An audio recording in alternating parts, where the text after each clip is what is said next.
Hello, I hope you're all enjoying Transformations. My name's Tanya Davidge and I'll be the chair for this session. This session is looking at action in the field, feminist practice, and I'd like to begin just by reflecting on the generosity, I think, of the women we've seen speak so far today. A lot of the women that we've seen speak freely give their time to do what they do, and I think that's really interesting, just to think about the passion that it takes to do that.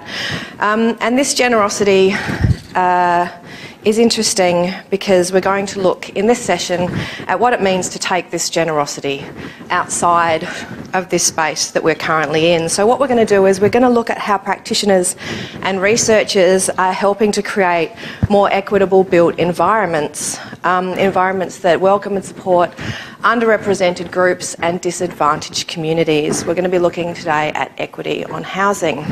And to help us do that, we have two fantastic speakers. We have Sophie Dyring and Sam Donnelly. Sophie's the director of Shored Projects, an accomplished cross-disciplinary design studio. She's a passionate, affordable housing advocate, and she's an architect and a landscape architect. Her practice designs and delivers social and affordable housing for those who are most in need. And she works with both public and private clients, including state government departments, Victorian municipalities and housing associations. In kind of addition to doing this, she complements her practice as a member of South Australia's Office for Design and Architecture's Design Review Panel and as a member of the Moreland Affordable Housing Committee. She's also a sessional design lecturer at RMIT University, an author and a professional mentor. Sam Donnelly, I have to admit to studying with Sam at the University of Adelaide a very long time ago. And while I was slow to grow into my activism, Sam was an activist even then. Sam currently lectures at the University of Technology, Sydney, in the School of Architecture. She's a PhD candidate here in Melbourne with the XYX Lab, where she's researching the existing spatial conditions of women's refuges, exploring the possible effects or benefits of bespoke architectural design through working with women who've experienced violence. Her research sits at the intersection of several fields of knowledge: architectural design, domestic and family violence and its effects on women, the effects of gender on the occupation of space, and sustainable crisis and transitional accommodation. And so what Sam and Sophie will do is they will each give a short presentation about their work, and then we're going to have a chat and answer hopefully all of the questions, or at least some of the questions you might have as our audience. Thank you. Sophie, are you... Oh, sorry, excuse me. Sam apparently is number one. Hi, good afternoon. It's a real honour to be here in this space and to be able to talk to you about some of the work that I'm doing, which has a lot to do with being able to talk to people and get feedback. It's one of those really fantastic subjects that I can't do on my own because I don't have the experience. I rely on the lived experience of people and practitioners. So I'll be talking to you today about my practice as an architect, but also focusing a lot on my topic, PhD, which is looking specifically at spaces for women and children who have experienced violence. It all started in about 8 years ago when I was working in practice. I was called up by a friend who wanted me to come and fix a situation that she had in one of the refuges that she was managing. And she said, "It's a really, really simple job. I just want you to come and fix the kitchen in the refuge. All the women are fighting in the refuge. You know, they've come out of domestic violence, they're now in the refuge and they're all fighting, and I want you to get rid of the kitchen because that's the cause of the violence."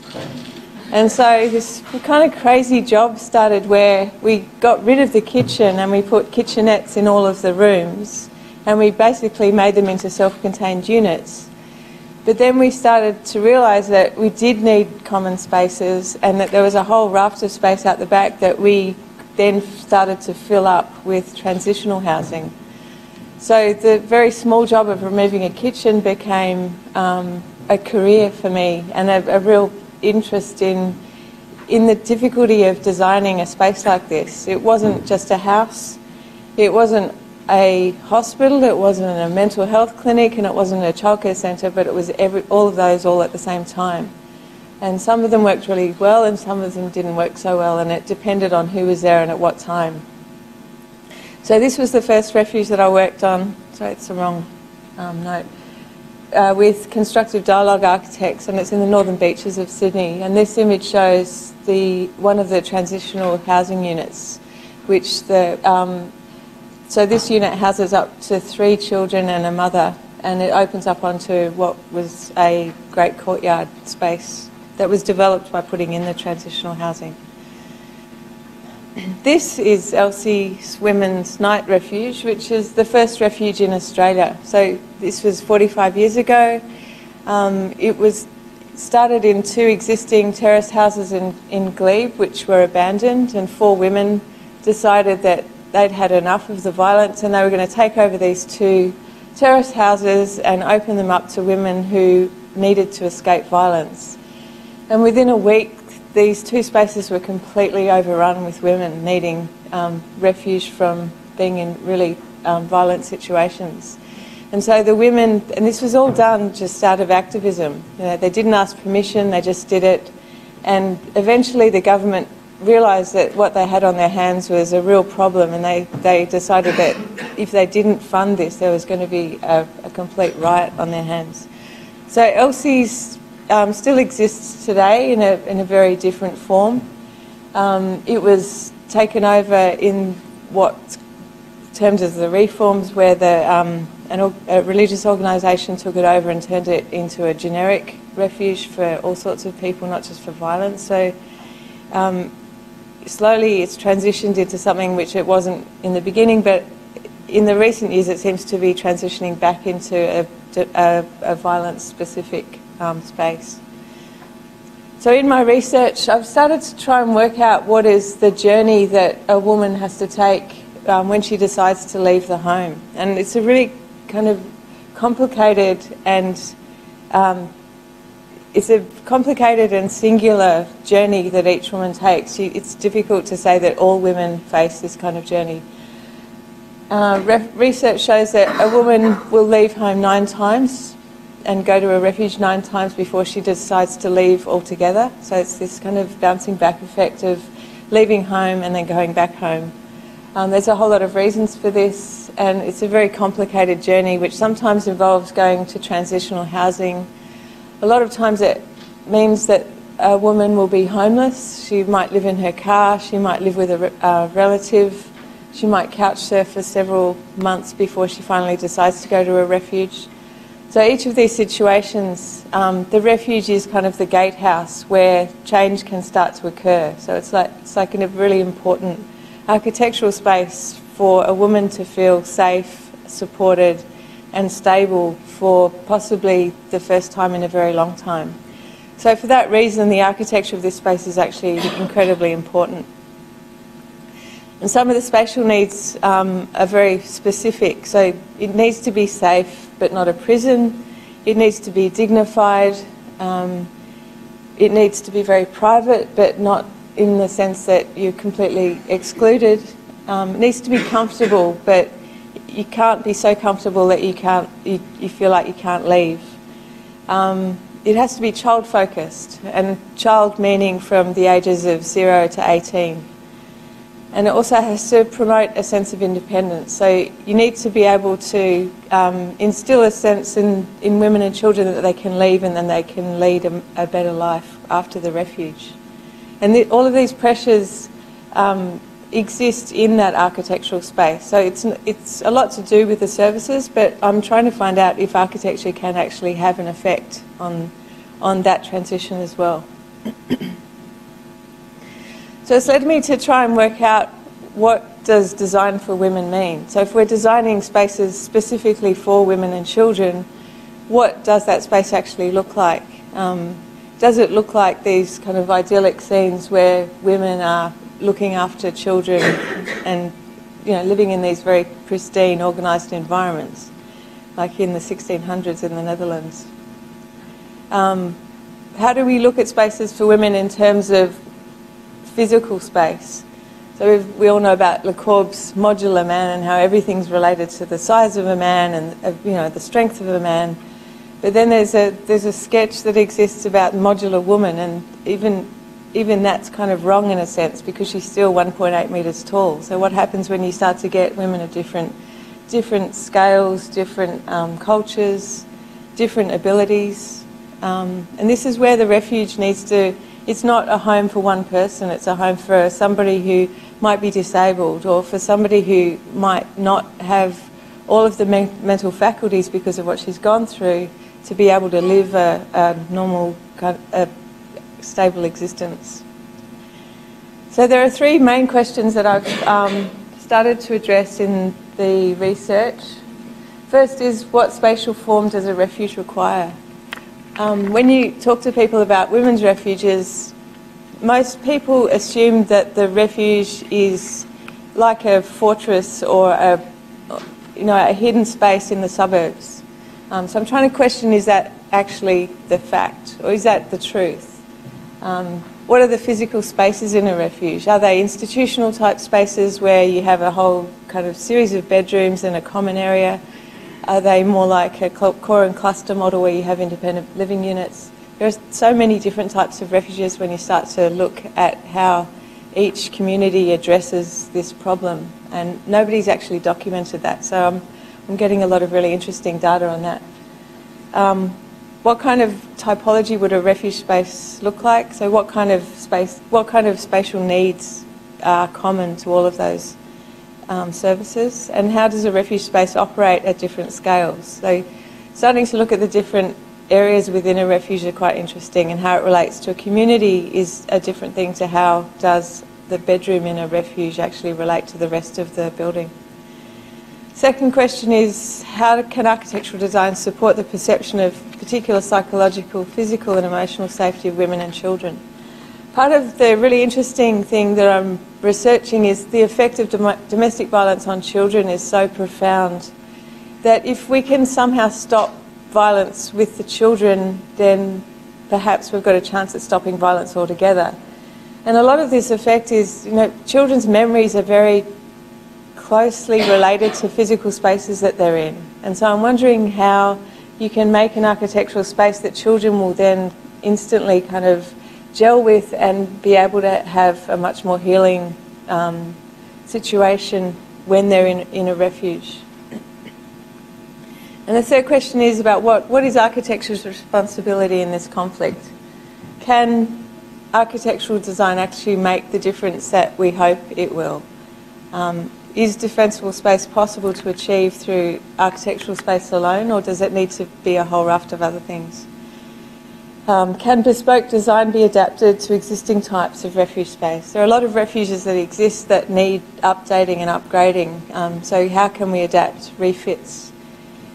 And what does a future refuge look like? What does a fit-for-purpose refuge look like when you design it from scratch? So what I've done in the last 6 months is put together, from research, from talking to providers, I've put together a draft version of a design guide or a design handbook, because I keep getting asked from the providers, we just need some kind of direction in how we can set up our space in a better way. And they keep asking for a guidebook. They want something that they can take and adapt to their own purpose. So I've put together this guide which goes through a series of different scales, from contextual level to a community level, talking about the teams that you require to set up to run a really successful design project for a refuge. Talking about the kind of communal spaces. How do you stop people from fighting in the kitchen when you actually do need a common space in the kitchen? A lot of it's about landscaping. Landscaping is incredibly important in terms of it feeling like a home and feeling like not a prison. And people don't tend to think about landscape as being important in a refuge. They think of it as being defensible interior space rather than defensible exterior space as well. And then how does the community address the refuge? Does it really have to be anonymous? if we could say that this was a women's refuge in a more public way, and this is a safe space for women, then perhaps we would encourage more women to go to refuges more openly, and it would create a much safer transition. And then down to the individual level. So these are all sketches that I've done while I've been in the refuges. There's obviously a lot to do with anonymity, so I had to work out how could I document some of the interesting moments within the refuge without taking photographs, and then dealing with the privacy issues.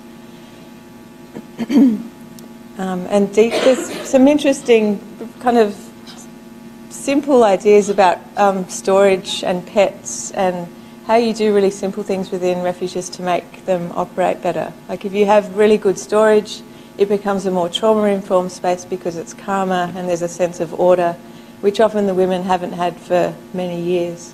If you can take your pet there, then it's a sense that, you know, everybody's included, even the pets. So in my work, it's about resisting what we make assumptions about, and I'm trying to do this both in my PhD but also in my teaching, and getting women students to actually start to front up and be the strength that I think we need as women designers. Thank you.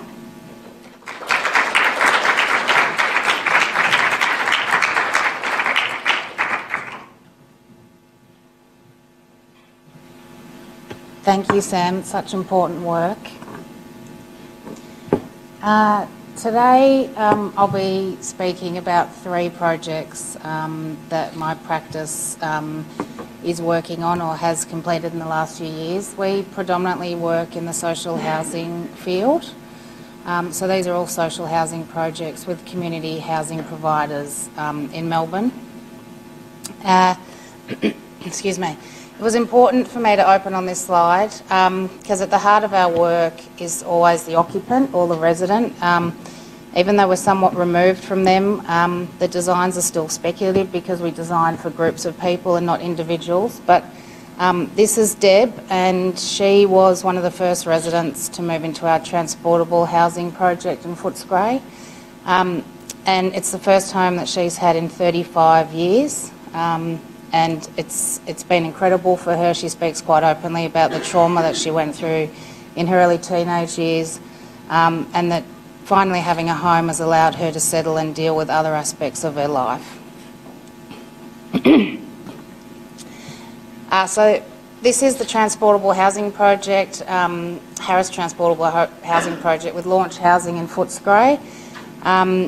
It currently is 14 dwellings for people who are homeless or are at risk of homelessness. When it's completed, it will be 57 dwellings across 9 sites and 14 titles. And they're all on Vic Road's land along Ballarat Road in Footscray. The little unit is called Freddie, and Freddie began life many years ago in my studio as competition entry to an international design competition to address affordable housing options for people at risk of homelessness. And this was our entry specifically addressing teenagers homeless within the CBD of Melbourne. It got a life and now has become a reality. The dwellings are all modular construction. They're completely 100% fabricated in a factory environment. These were made in Horsham. They are then put on the back of a truck and brought to site, fully constructed. Prior to their arrival, the services are all run in to the spots where they'll be landing, and then they're hooked up in a day. So it's really a plug-and-play built solution. These, as I said, these sites are owned by Vic Road, so there's a 5-year lease agreement between Vic Roads and Launch Housing via the DHHS, and if the land is ever required for road widening in the future, they'll be given a 12-month notice, and Vic Roads will help them find an alternative site for these to move onto, in which case they'll be disconnected from the services, put on the back of the truck again and relocated.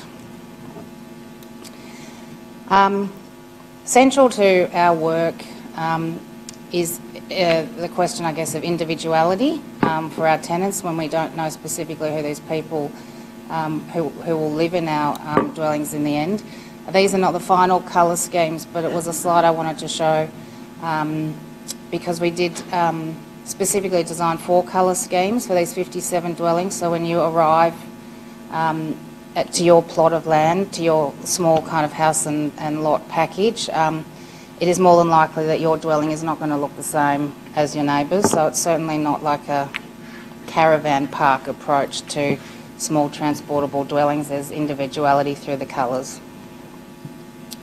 They're 20 square metres internally. That's predominantly on the ground floor, but there is a mezzanine level over the bathroom. They are independent living, so there's no shared facilities on these sites. These units all have their own kitchen, bathroom, sleeping and living areas. They have a north-facing courtyard, if that's the particular orientation of the unit, and a service deck to the rear. And some interior shots before clients moved in. Obviously, all of our photos are taken before residents move in due to privacy and being respectful to them. These did come furnished if the residents wanted that, but they were also offered as unfurnished dwellings if people did have their own belongings or furniture to bring. The second project is the Coburg townhouses that we did with Women's Property Initiatives, completed back in 2016. It's on a site in Coburg on the Upfield train line and bike path and very close to amenities, so close to primary schools, public transport, shops and recreation facilities. There's 7 townhouses on a reasonably small suburban lot, 2 2-bedrooms and 5 1-bedrooms. And each courtyard has 3 outside areas on offer. There's the shared, there's the access way, which is also designed as a shared space.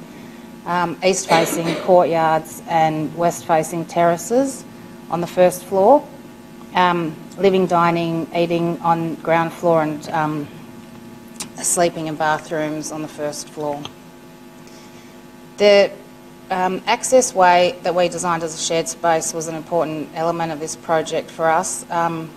Rather than it just being a space that you pass through to access your front gate, we designed it very specifically as an area that could foster some on-site community. So there's seating, fixed seating, either individual or in clusters. There's bike parking, undercover bike parking out there. When we handed it over, there was a lot of productive planting in the garden beds, so lemons, rosemary, something else I've forgotten. But I understand now the residents have, some of them that are very interested in fostering community, have replaced a lot of that planting with many more happy, colourful flowers, which is a note to self for next landscape designs. This is the east-facing terrace. One of the residents shared some photos with me of how she has customised that space for her, and also how she's customised her west-facing terrace. The materiality and form is also important when it comes back to the residents. So we've often had conversations with the housing providers to avoid any kind of architecture, built form, language, materiality that could bring any kind of stigma to the residents. So it's very important that our work, that the outcome is embedded in context and domestic forms and materials, so that it's not a building that's shouting out that it's different in the street. For this project with Women's Properties Initiatives, all of their tenants are women and children, and specifically for that group of residents, we wanted to inject moments of luxury. We work on very tight budgets, so they are literally just moments of luxury. So the one here I wanted to point out was the pendant light over the dining room table. In the bathroom, a small timber detail for some warmth in there. Taking the height above the staircase and introducing nighttime purging. And within the bedroom spaces, having a cathedral ceiling to also maximise the volume and space in there, and the little addition of a small walk-in robe. And I guess also that idea of luxury or moments of dignity or joy also plays out in this project with the yellow soffit. Affordability runs through our social housing work on all levels, but one that's particularly important is how these houses operate in terms of cost to the tenants when they move in. So we embed as many passive design principles as we can in our work. This project didn't have ideal orientation. The townhouses run east-west, but there's still cross-ventilation, double glazing, the nighttime purging that I've mentioned, and some solar protection from the western sun. The third project is really a group of projects that we are working with Aboriginal Housing Victoria on.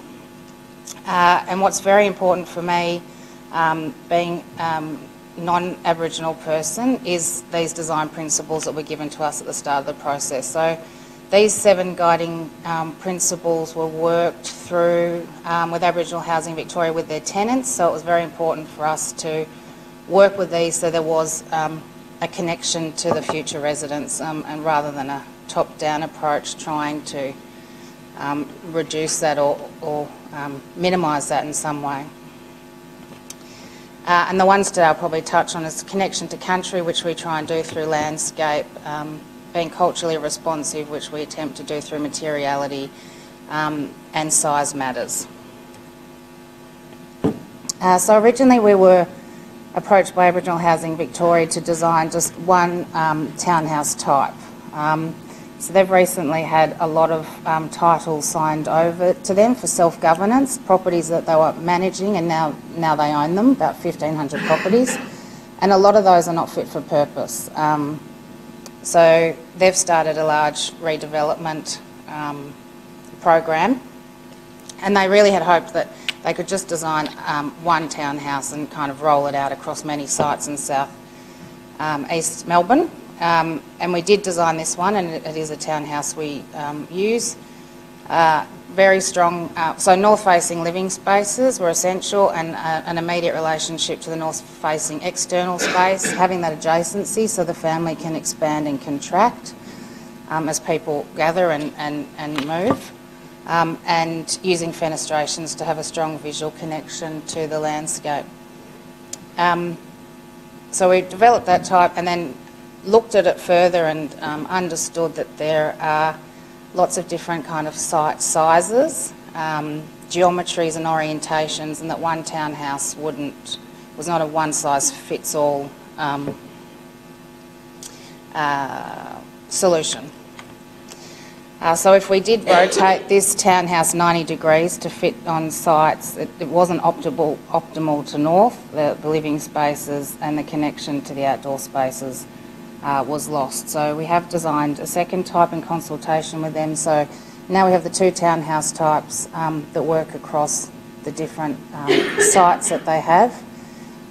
Both of them are reasonably generous in size. They're about 110 square metres for 2-bedroom. And we design housing for the DHHS at 80 square metres for 2-bedroom. And an important aspect for me too was to have a specific study space, a dedicated study space. So what had come up in the literature behind the 7 design principles, so the tenants, was that there was nowhere in the housing that they had currently for their kids to study. So I thought that was an incredibly poor outcome. So each of the types we've designed has a dedicated study space for them. With most of the work that we do in social housing, and in fact for private clients, we have the incredible opportunity to integrate landscape and architecture, and that's what we've been given the opportunity to do with Aboriginal Housing Victoria. So we've worked very closely with them on the plant palette and selection, so Indigenous species and also a couple of species that have Indigenous uses. And the plan just illustrating there that we've tried to, even though we've, the site's working very hard with the 3 townhouses on it, and these projects kind of need to work hard too, because the more housing we can get on them, or the more thoughtfully designed livable housing we can get on them, the more people who need housing have it. But surrounding it by landscapes, there's that visual connection when you're inside, back to the landscape. This is my final slide. So on one of the jobs that's under construction in Doveton, the one that I've just shown the plan of, so that central area there in the middle is actually for 3 cars. But the idea here again, similar to what we tried to inject in the Coburg townhouses, that if there's an on-site community that does begin to blossom here, that the cars can be pulled out and it can be a shared zone, so it can be a much larger space to gather, or even if one family wanted that and the others were amenable for them using it for a day or an afternoon. Thank you.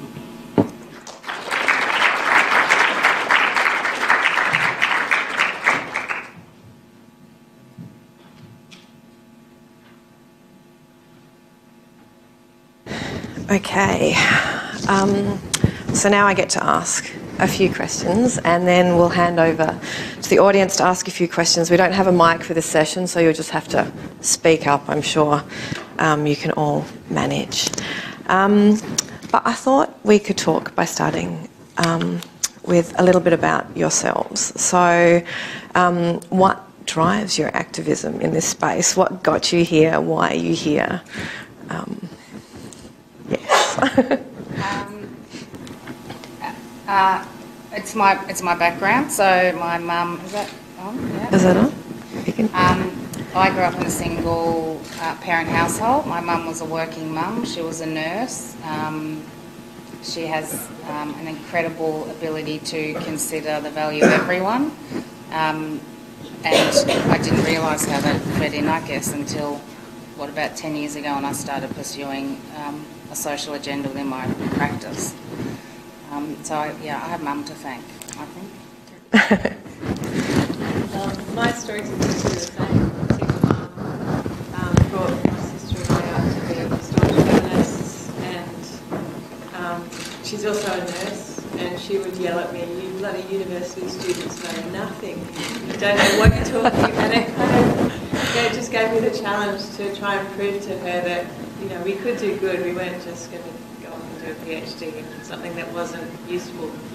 So she still calls me useless today, though. But she's your mum, so she's allowed to, so that's okay. And you have to take it, quite frankly. I think it's really interesting that you both have met through this space, and I was wondering if you could talk a little bit about the collaborations you're working on together. I'm really lucky. I decided to do my PhD through Monash, and in starting that work, my supervisor Naomi said, "You've got to meet Sophie. She's doing some fantastic work. I think you both get along really well." And that was kind of the catalyst, which has not only helped what I'm doing in my research, but it's completely changed the way that I think about the next 5 or 10 years. There's so many projects that we could easily be working on really soon because of what we're doing now. So I think it's been really lucky. This year we collaborated on the Melbourne Design Week symposium, where we had 3 sessions looking at affordable housing for women specifically. So one was about women and housing, one was about homelessness, and one was about Indigenous women in design in terms of housing. So that was probably our first project together. And can I just make a comment here? I went to some of those sessions and they were absolutely amazing. They were, it wasn't only about the difference design could make in this space, but it was about people with lived experience, about the providers, about people who are fundraising around this space. And what you understand, or what I understood from that, was just how many people and the complexity of it, how many people it takes to get it right, you know, but then the ability to get it right is quite a powerful, thing. So thank you. Yeah, I think we both have the position that representation is incredibly important. So we work very hard to pull those panels together to have everyone represented at the table. And I guess representation leads on to our, in a way, our second project is we've just been awarded the Lord Mayor Charitable Foundation grant, an innovation grant to do post-occupancy research on housing for women. So we'll look at a number of my projects, but we'll also look at other projects that have been designed for women that I haven't been involved with specifically. And the objective there is to find out if the assumptions that I've been making and other designers have been making do play out in the way that we've assumed for the residents and occupants of these buildings. So that's incredibly exciting. And so how will you, what will that research involve? What do you, I know it's early days in it, but what do you imagine doing and how difficult will that be? In terms of, especially in terms of the privacy issues that came up in both of your talks, which I thought was quite interesting and also quite, I would imagine, quite challenging. Yeah, Sam's in charge of the ethics part of things. Good luck with that. And I was like, oh my God, this is, my field. We will interview residents that live in the properties currently and also do secondary research on drawings and photographs of built work and try and bring that together. But Sam can speak more to the privacy around that. So we'll set up a series of really targeted, very specific interviews talking to residents about their experience with the spaces particularly, to try and keep the conversation really centred on how their relationship with their space has developed and what the good things are about the space and what the issues are with the space, to try and get a much broader experiential feedback loop. And it's quite interesting that in this space, I think that the community housing providers are kind of doing what government would have traditionally done a while back. Is it, do you imagine talking to them about the kind of, their perspective on what the housing's doing as well? Well, we've set it up so that we get the users' feedback first, and then we open that up to an expert panel, and we get them to talk to our work in the next stage, so that it's the users first. Yeah. And then we'll take it back to the users after the experts have been through it, so that at the end the report will have this kind of layering in it that has a lot of feedback loops from the users, but also the professional input from people that are providing and funding, and experts that are looking at health and well-being and sustainability. So it'll have a lot of kind of outlying information that needs to be fed into it. I think it was quite interesting. I went up a couple of weekends ago to see the Bendigo Hospital landscape designed by Oculus and Paul Thompson, I think his name is. Sorry if I've got it wrong. And it was really fascinating to hear Claire Martin speak about the relationship between landscape and well-being, and the fact that you both identified that both in women's refuges and in more stable kind of housing solutions for women and children. How do you, would you like to comment, I suppose, a little bit more on that?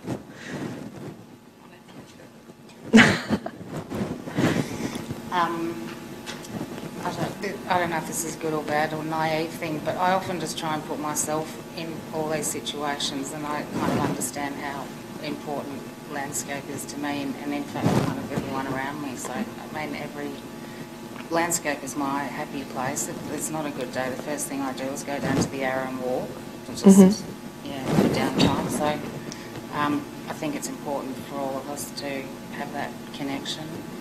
fragile landscape. And I think the understanding between the connection between well-being and feeling like you're home has become much better articulated in recent years, which is lovely to see.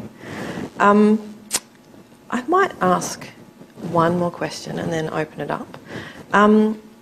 So in your experience, do you think that accommodation for housing women differs from different types of accommodation and housing?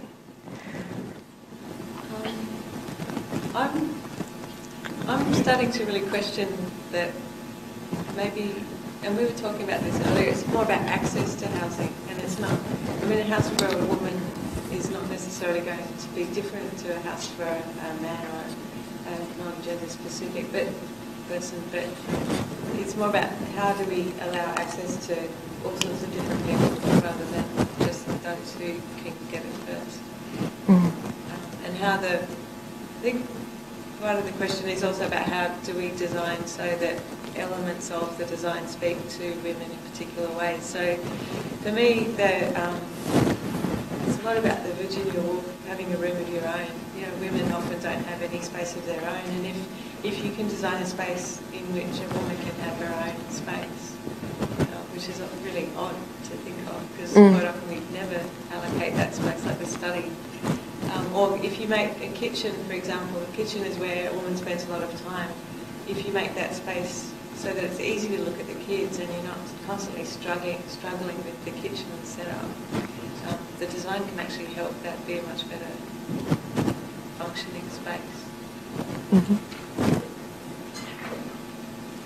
Yeah, it's a tricky one. I think I don't have the exact answer, but maybe some has will evolve through the grant and the research that we'll do in the coming year.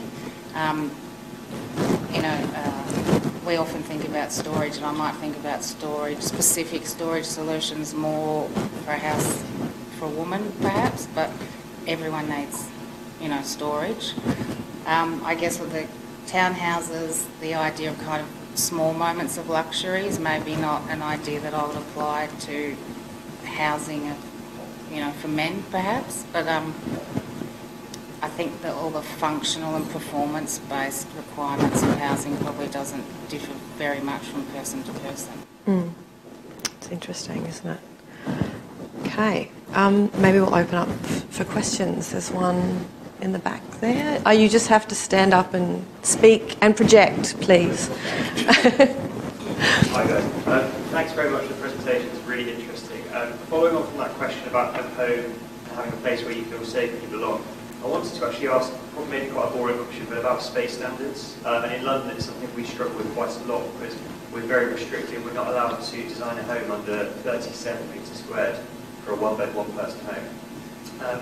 I noticed particularly, Sophie, some of the schemes, the Freddie scheme that you showed, for example, I loved it, but in London we've really struggled to get that past the authority, even though obviously it's providing much needed housing. I see it's preventing homelessness, and it's clearly creating a great place where people want to live. Is that something that you struggled with? Have you had to get around kind of space standards, or has it been quite well accepted? Until this week, I've never been pulled up on the size at all, and maybe that's because I always have an opportunity to speak firstly about its thoughtful design, because we've considered, even though it's 20 square metres, but we know and have designed for where clothes can go and where clothes can hang and where crockery and cutlery can go and where your food can go, so there's the storage space for everything. I was having a conversation this week and someone said, oh, this would never stand up to the apartment guidelines we have in Melbourne now. I don't do apartments, so I don't know what the standards are, but that's the first time in, that's project's been around a couple of years now that I've been pulled up on size. But my personal opinion is I don't think size matters if it's thoughtfully designed, if it's got the right orientation, if there's passive design principles. There's a double skin on those Freddie units, so there's acoustic separation from the traffic noise on Ballarat Road. So even though they're very small, they're very comfortable.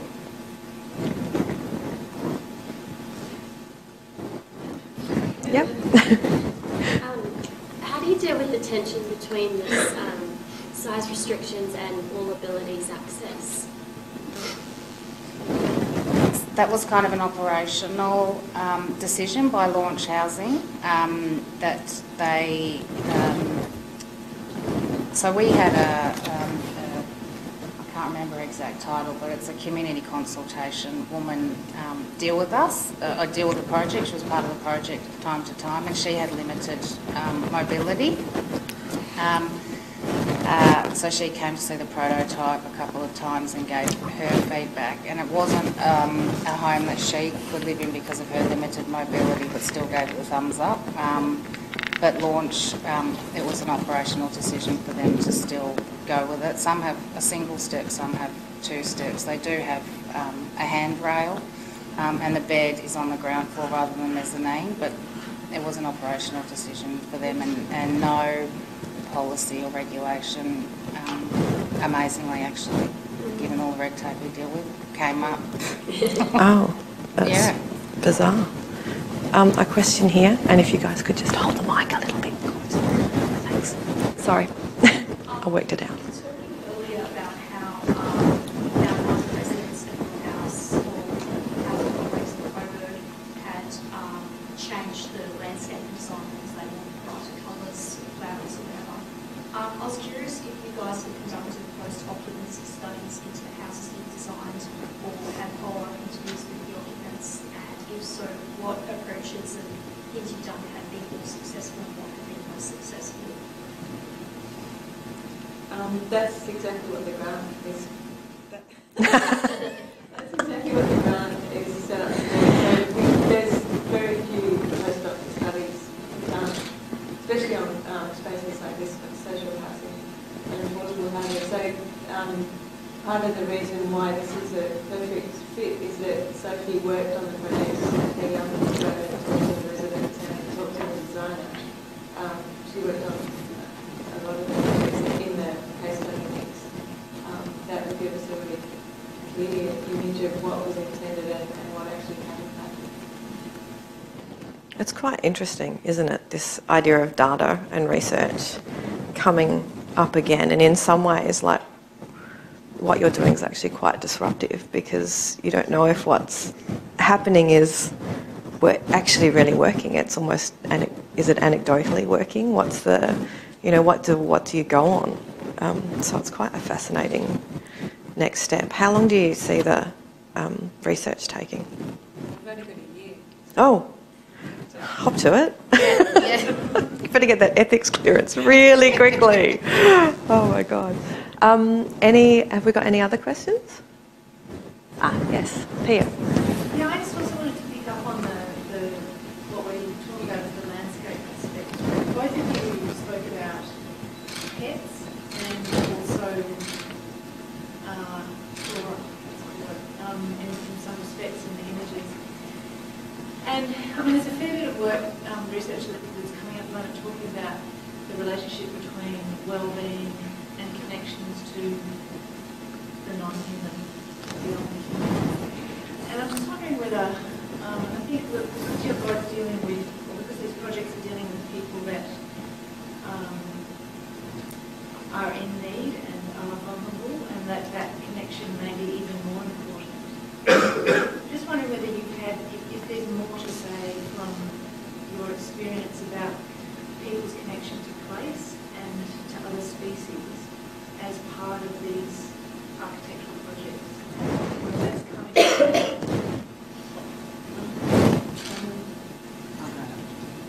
I'm finding a lot of information in terms of trauma-informed spaces and how people dealing with trauma need to have exterior spaces and natural ventilation and sunlight and access to greenery been really important. And looking at a lot of the refuges that I visit, the garden is the kind of forgotten space, and it's the dream of all of the providers to make the space. The garden's the one thing they want to make a better space for women and children to be in.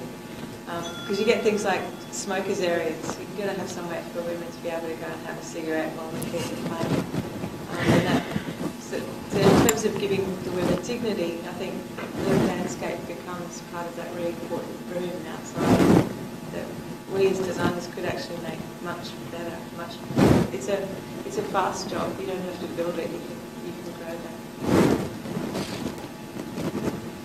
that. It was exciting for me to work on the transportables project because I think it's a shift in some of the providers. So they're allowed to have pets. Deb has her pet Zeus, her dog Zeus, living with her now, and it's one of the things that can prevent not all the people moving into the transportables are rough sleepers by any means, but it is one of the things that prevents some rough sleepers getting off the streets, that they have nowhere to go because they can't take their pets. Which just breaks my heart. So it was wonderful that, on the Transportables project, so the first site that was released with 6 houses, 3 of them have dogs. I also, I went to a talk recently where somebody spoke about the fact that victims of domestic violence with pets often find it hard to leave for the same reason, and there's that cycle as well, which is really interesting. Does anybody have one last pressing question? Yes? Yeah, I'm a landscape architect, so I've worked across a range of different projects in the public and private sectors, and often we get left off at the end of projects when it comes to construction because of the management processes. I was wondering what your experience is in your work where you talk about the garden being so important, but in my experience it so often gets cut from projects, housing and schools and things like that. Is there budget for outdoor spaces, or is it the same thing to get cut?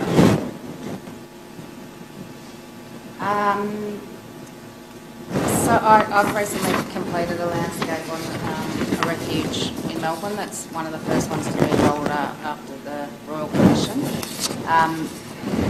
So I think our budget was slashed, so like 50% of the plants went, and they all went down to tube stock, so it's not like the beautiful undulating colourful meadow that I'd envisaged, and it won't be that for some time. But I guess if you get some of the spaces right, like now the operators have come in, they will reach out to the community and hopefully get more plants donated by Bunnings or whoever and fill that gap that the budget provided. In the housing projects, I think through the planning process now, at least in the municipalities that I'm working in, landscape is part of the endorsed town planning package, so it's getting embedded there now, which I think is helpful. So I'm going to take the prerogative of the chair and ask the last question. I think it's really interesting at the moment that in this space we're starting to talk about housing as infrastructure at a political level. And so this is really good at a certain level, because it means we're thinking about funding this type of housing. And we're thinking about affordable housing, and we're thinking about social and public housing. But I think the reality is that housing differs from infrastructure. It's not about kind of engineering or efficiency. It's about people and community, and it's about empathy and care. And what I think is really beautiful about the way you both speak about these spaces is that neither of you are delivering housing. You're both delivering homes. You're thinking really thoughtfully about how these spaces become homes for people. And I think that it's because you exhibit empathy and care, essentially. And I think we need to have more conversations about empathy. It's already come up actually today already, and care. And not just thinking and talking about empathy and care, but acting with empathy and care. And so I was curious to know, in your experiences, how we might better develop empathy and care as architects and as people who teach architecture students. And what tools do you think that architects need to develop in this space?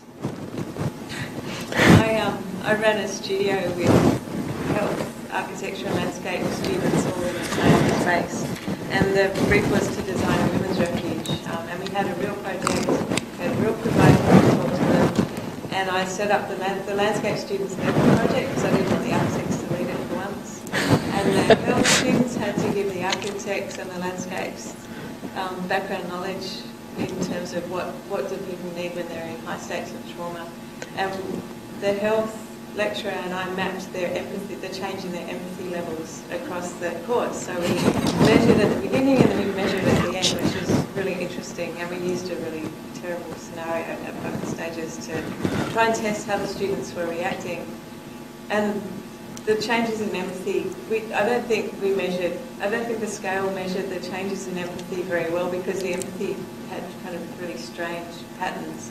But the comments that the students came back with about the empathy that they got from working with each other in a team were really kind of shocking to us, because we just thought that it was something that they would react badly to. But they valued each other's knowledge, even though they knew the other person was a student, even more than the fact that they've done a great job. It was that kind of forging of a relationship, and that they knew now that in practice they could always go and ask another practitioner about how to do something, so they've got more experience. So that was a really interesting empathy exercise, I think.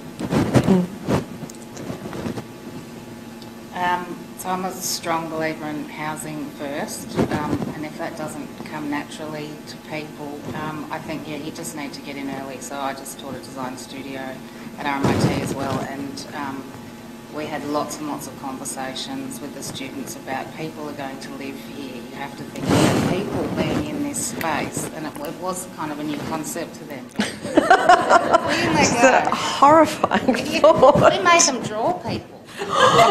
No, what? Yes, we did. Oh, never. Sounds awful. People, go ahead and forbid. Well, I think we've come to the end of our session. Is that correct? Yes, I'm getting the thumbs up. I'd like to thank both of our very, very wonderful speakers. Thank you.